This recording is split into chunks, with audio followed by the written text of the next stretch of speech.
राज्य सरकार 2026 में न्यू टैक्स रिजीम को आसान, सस्ता और फायदेमंद बनाने जा रही है। और सबसे बड़ा सवाल, क्या ओल्ड टैक्स रिजीम का दौर अब धीरे धीरे खत्म होने वाला है? तो आज हम बात करेंगे इन्हीं बड़े बदलावों के बारे में, लेकिन उससे पहले आपको शॉर्ट में बता देते हैं कि आखिर ये बड़े बदलाव आपको कहाँ देखने को मिल सकते हैं। तो सबसे पहले HRA एंड हेल्थ इंश्योरेंस, दूसरा स्टैंडर्ड डिडक्शन, तीसरा home loan and education loan, चौथा सीनियर सिटीजन के बारे में और पांचवा लॉन्ग टर्म इन्वेस्टमेंट में। तो पिछले कुछ सालों में इनकम टैक्स को लेकर सरकार का रुख साफ दिखा है।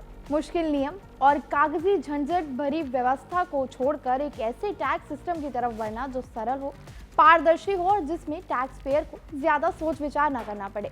बजट 2025 में टैक्स स्लैब और रिबेट में बदलाव के बाद न्यू टैक्स रिजीम सिर्फ एक ऑप्शन नहीं रही, बल्कि धीरे धीरे डिफॉल्ट चॉइस बनती जा रही है। न्यू टैक्स रिजीम का सबसे बड़ा आकर्षण यही है कि इसमें आपको ये नहीं सोचना पड़ता कि कौन सी पॉलिसी ले, कहाँ निवेश करें और कौन सा डॉक्यूमेंट जमा करें। सैलरी आई, टैक्स स्लैब लगा और टैक्स कट गया। लेकिन इस सादगी की एक कीमत भी है, डिडक्शन का लगभग पूरी तरह से खत्म हो जाना।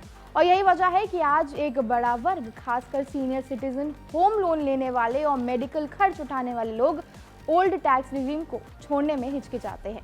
अब जैसे जैसे बजट 2026 नजदीक आ रहा है, ये चर्चा तेज हो गई है कि क्या सरकार न्यू टैक्स रिजीम को सिर्फ आसान ही नहीं बल्कि ज्यादा मानवीय भी बनाएगी। एक्सपर्ट्स मानते हैं कि अगर कुछ अहम बदलाव किए गए तो न्यू टैक्स रिजीम वाकई गेम चेंजर साबित हो सकती है। और इसलिए टैक्स रिजीम में कई ऐसे बड़े बदलाव देखने को मिले हैं जो टैक्स पेयर को काफी फायदा पहुंचा सकते हैं। तो चलिए आपको बताते हैं ये 5 बड़े बदलाव।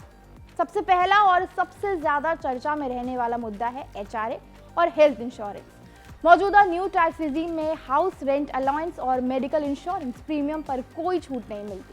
बड़े शहरों में रहने वाले नौकरी पेशा लोगों के लिए ये एक बड़ा झटका है, क्योंकि उनकी सैलरी का बड़ा हिस्सा किराए और इलाज में चला जाता है। आज जब मेडिकल खर्च लगातार बढ़ रहा है, तब मेडिक्लेम जैसी बेसिक राहत का ना होना कई लोगों को खलता है। टैक्स एक्सपर्ट्स का मानना है कि अगर सरकार न्यू टैक्स रिजीम में सीमित लेकिन जरूरी डिडक्शन की वापसी कर दे, जैसे HRA और हेल्थ इंश्योरेंस, तो इसकी स्वीकार्यता और ज्यादा बढ़ सकती है। इससे सिस्टम कठिन भी नहीं होगा और आम टैक्स पेयर को सीधी राहत मिलेगी।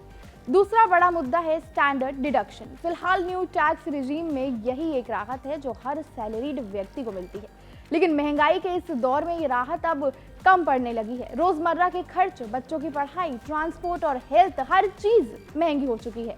ऐसे में मांग उठ रही है कि अगर स्टैंडर्ड डिडक्शन बढ़ाया जाए तो स्कॉटिक कैपिटल के विजय महेश्वरी का कहना है कि अगर स्टैंडर्ड डिडक्शन को बढ़ाकर 1 लाख या 1.5 लाख रुपए तक दिया जाए तो इससे नौकरी पेशा लोगों की टेक होम सैलरी सीधे तौर पर बढ़ेगी। इसका असर सिर्फ जेब पर नहीं बल्कि कंजम्पशन पर भी पड़ेगा, जो अर्थव्यवस्था के लिए अच्छा संकेत होगा। अब तीसरा अहम पहलू है होम लोन और एजुकेशन लोन। मिडिल क्लास के लिए घर खरीदना और बच्चों की पढ़ाई कराना सबसे बड़ा सपना है और अब सबसे बड़ा आर्थिक बोझ भी। फिलहाल इन दोनों लोन पर टैक्स में राहत सिर्फ ओल्ड टैक्स रिजीम में मिलती है और यही वजह है कि बहुत से लोग चाहकर भी न्यू टैक्स रिजीम की ओर नहीं जा पा रहे हैं। एक्सपर्ट्स का तर्क है कि अब ये कोई तकनीकी चुनौती नहीं है। होम लोन और एजुकेशन लोन का पूरा डेटा पहले से ही बैंकों और फाइनेंशियल इंस्टीट्यूशंस के पास मौजूद होता है। अगर सरकार चाहे तो बिना किसी अतिरिक्त कागजी प्रतिक्रिया के इन्हें न्यू टैक्स रिजीम में शामिल कर सकती है। इससे करोड़ों मिडिल क्लास परिवारों को बड़ी राहत मिल सकती है। चौथा मुद्दा सीनियर सिटीजन से जुड़ा हुआ है। बुजुर्गों के लिए न्यू टैक्स रिजीम अभी भी ज्यादा आकर्षक नहीं है। इसकी सबसे बड़ी वजह है मेडिकल खर्चों पर छूट का ना होना और बेसिक एग्जेम्पशन लिमिट का सीमित रहना। रिटायरमेंट के बाद इनकम घट जाती है, लेकिन मेडिकल खर्च कई गुना बढ़ जाता है। और यही कारण है कि बजट 2026 में सीनियर सिटीजन के लिए अलग टैक्स स्लैब, ज्यादा बेसिक एग्जेम्पशन लिमिट या मेडिकल खर्चों पर अतिरिक्त राहत दिए जाने की उम्मीद जताई जा रही है। अगर ऐसा होता है तो बुजुर्गों का भरोसा भी न्यू टैक्स रिजीम पर बढ़ सकता है।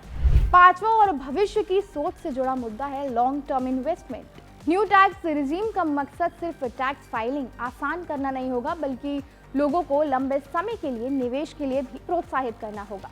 अभी इक्विटी पर लॉन्ग टर्म कैपिटल गेन की लिमिट कम मानी जाती है। एक्सपर्ट्स का सुझाव है कि इसे बढ़ाकर 2 से 3 लाख रुपए किया जाना चाहिए, ताकि छोटे और मिडिल इन्वेस्टर्स बिना डर के शेयर बाजार में निवेश कर सके। तो ये थे वो 5 बड़े बदलाव टैक्स रिजीम के जो आम लोगों को थोड़ी सी राहत दे सकते हैं। लेकिन इसके साथ ही एफडी यानी फिक्स डिपॉजिट को लेकर भी एक अच्छी खबर सामने आई है। एफडी जिसे लोग अपने भविष्य के लिए संभाल कर रखते हैं, जो आम आदमी यानी मिडिल क्लास के लिए एक एसेट के रूप में काम करती है। सिर्फ इतना ही नहीं बल्कि एफडी आज भी आम आदमी की सबसे भरोसेमंद बचत स्कीम है। अगर बजट 2026 में एफडी पर टैक्स नियमों को कुछ राहत दे दी जाती है तो इससे घरेलू बचत को बढ़ावा मिलेगा और बैंकिंग सिस्टम को भी मजबूती मिलेगी।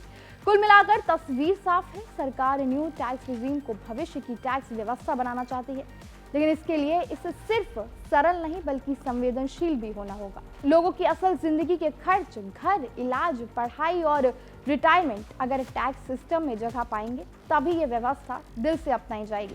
बजट 2026 सिर्फ आंकड़ों का खेल नहीं बल्कि ये तय करेगा कि टैक्स सिस्टम आम आदमी का साथी बनता है या सिर्फ कैलकुलेशन। अगर सही बदलाव हुए तो न्यू टैक्स रिजीम वाकई उस सपने को पूरा कर सकती है जिसमें टैक्स देना बोझ नहीं बल्कि जिम्मेदारी लगे।